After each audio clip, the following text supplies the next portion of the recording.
ښځې د میاشتني عادت له دردونو څنګه خلاصېدای شي؟ د ښځو د میاشتني عادت مسله د ښځو لپاره واقعا ځورونکې ده. داسې ویل کېږي د ښځو د میاشتني عادت د لومړۍ ورځې درد د زړه د حملې له درد سره یو شی دی. میاشتنی د عادت وینه په هارو بلوغ ته رسېدلو ښځو کې هره میاشت یو ځل لیدل کېږي. د عادت خبره یوازې په انسانانو پورې نه ده تړلې، بلکې ډېری حیوانات هم دي چې میاشتنی عادت وینه لري.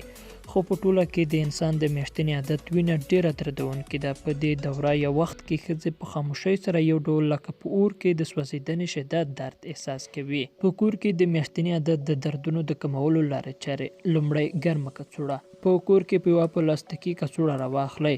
په دې کڅوړه کې ګرمه اوبه واچوئ او په خپله خېټه یې کېږدئ. د دې کړنې سره ستاسې په خېټه او شاوخوا کې د وینې جریان تر پخوا زیاتېږي او د میاشتني عادت دردونه مو هم راکمېږي. دوهم، د نرمۍ تمرینونه. په تخت کې مو څملئ او وجود مو ټول پرېږدئ. په دې معنا چې په بدن مو د کنټرول هڅه مه کوئ. لکه یو مړی بدن مو په ټوله معنا آرام پرېږدئ. کله مو چې خپل بدن داسې پرېښود، خپل نفس ته مو توجه وکړئ. ژور او ورو ورو خپل نفس واخلئ او بیرته یې ورو کړئ.